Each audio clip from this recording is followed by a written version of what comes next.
Ekranda göstərilən sual tipi qəbul imtahanına çox düşən sual tipidir.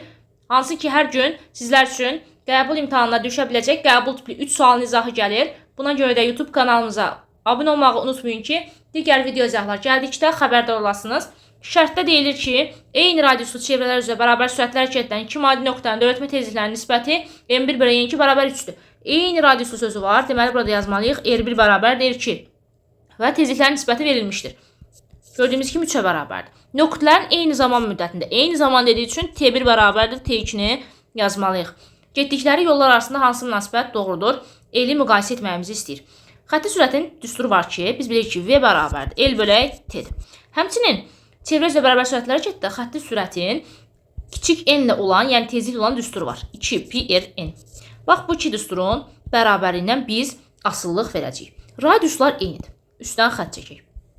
R-lər eynidir. Həmçinin zamanda eynidir.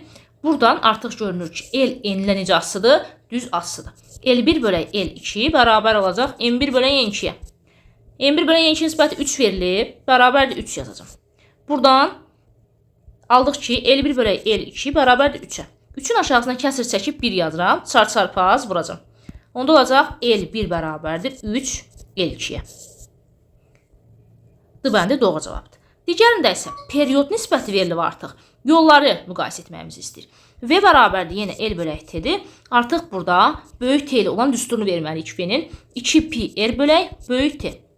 Buradan da aydındır ki, L T ilə necə asıdır? Tərs asıdır.